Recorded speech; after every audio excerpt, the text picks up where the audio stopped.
Hi, I'm Caitlin Crosby, and let's chat. Actually, my cousin Kelly, who's sitting over here, her and a bunch of people from my youth group, Lifehouse played at my youth group, and this girl, Kendall Payne, she was a singer-songwriter. She had a deal and a record out a few years ago, and just being around people that would write about things other than like breakup and love stories. It was like always about issues and world issues, or just things that are going on in the world and things that really matter. So that's like the only thing that I ever saw or experienced in music was that. And so whenever I would try to write, I would always try to, I don't know, that's just where my mind was. I was always thinking about that kind of stuff since I was around that kind of mindset. So that but I always wrote about everything from relationship crap to like what I see growing up in crazy Hollywood and all that. So now I've just been writing a lot more, I think maybe more mature songs that I enjoy playing better, and but now that I've been on a few tours and seeing the responses from people, it's like I even more now want to write more songs that help people, because those are the songs that people come up after and are like, oh, this song made me cry, or this song really helped me through this, or whatever. It's like all the songs when I'm just venting about an ex-boyfriend or something, that doesn't help anyone, I don't really think. So I think I really want to make my next record really about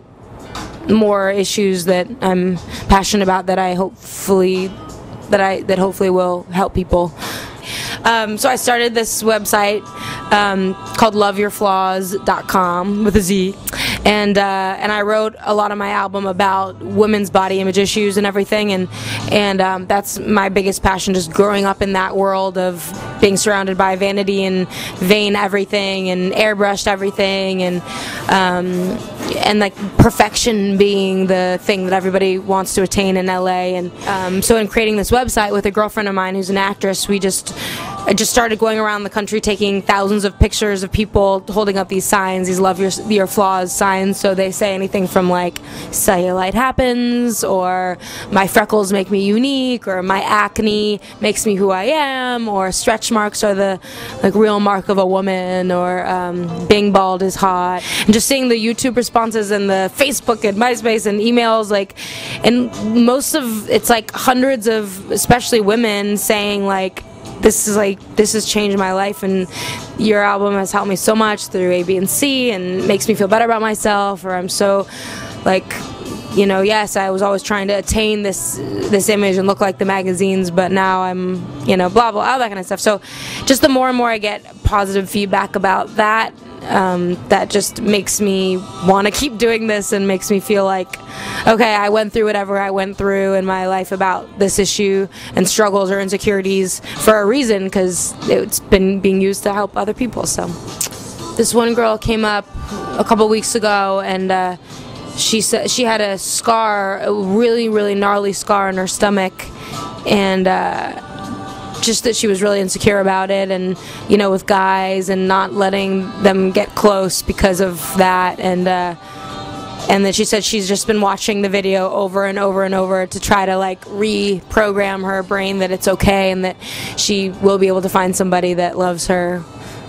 I think it's so annoying when people, or famous people, are like, I don't want to be a role model, I'm just doing my art and my craft, and then they're like in rehab and all this stuff, because it's like this whole generation looks up to famous people, unfortunately. I think it's just so stupid, but I think they should look up to teachers and doctors and scientists and people that actually do good things, like nurses or whatever, or missionaries. I don't know anything other than like actors who care, or people that are famous for no reason. It's just like, why?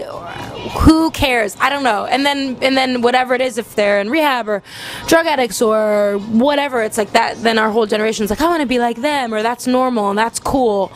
So that annoys me, because I feel like if you are going to be in the public eye, you have a responsibility to say something and hopefully do something good for the world. I don't think I'm like a role model as like, oh, I love my flaws, and I totally struggle with it too, so much, which is what I always like talking to people about. It's like we all are in this together. We all, you know, have these little quirks, and it's okay because we're human. But let's, you know, I always Twitter about my acne. I'm like, crap, my acne is so bad right now. I think Proactive just made it worse. Just talking about normal things instead of just trying to portray this like glossy image of like I'm a musician and I'm perfect. You know, I don't know. The thing I've learned the most, I think, is that what makes me the happiest in life is people and seeing that my songs help them. That's the thing I've learned the most, that even if I'm not making a lot of money doing this, just that even if I'm, you know, after this record, even if I work at like a clothing store or something, and also on the side I'm writing for another record, like that I should just keep doing it, because even if it's just helping like a person or two, then that's what I'm here for, I guess. Just the same thing, just people's reactions, and just even getting, you know, Facebook or MySpace or Twitter messages from people about how much it's helped them, or literally like hundreds of people have written the words "changed my life" after watching the Flaws video, and which like, wow, that's amazing. Even if it was just one person, but if a lot of people are feeling that way, then that puts the biggest smile on my face ever.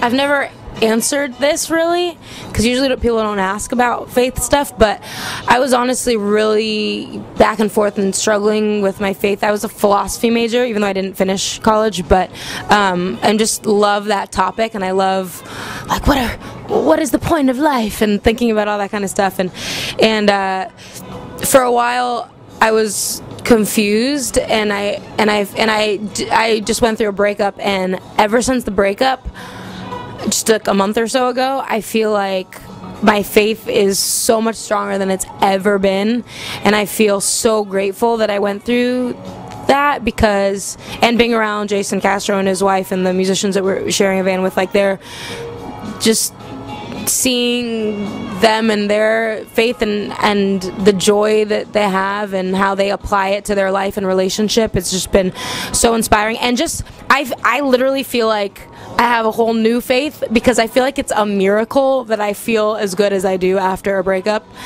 because, you know, breakups are really hard, and I've gone through them before where I'm just like awful, like so awful, and now I literally feel like it's a miracle that I feel so good. And I wrote this new song called "Come Alive Again" in my hotel room, and it's all about like kind of myself, or talking to myself, or people listening to it, about being asleep spiritually or whatever. And it's like, you know, my walls have been burned and this and that and covered me whole, and I was sleeping the day away, I lost all the like buried was my soul.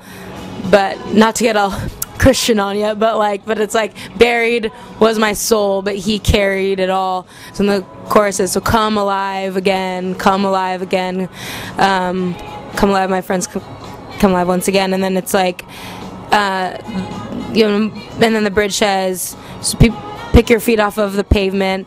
I was something standing in the underground. I didn't know how lost I was till I felt found. Like, I didn't even realize what a dark place I was in until now, until I'm not in it anymore. And I'm like, oh my gosh, I was in a really dark place. And now I'm just so excited to have more focus on that, like spiritually focused rather than relationship focused, or like, you know, it's like been a difference of night and day how good and free I feel. And so I'm just excited to incorporate that into my next record and write about more of that kind of stuff. I think the best songs are about like figuring it out in the process of, because none of them will ever be like, this is the answers, and like none of my songs are like that. They're all like, maybe this, or maybe this, or like look at this, or you know. So I don't ever want to be like preachy, because I don't know what I'm doing. So it's just a process of learning and being led and open to the truth, I guess, which I don't know all of, but I'm wanting to learn more, I guess.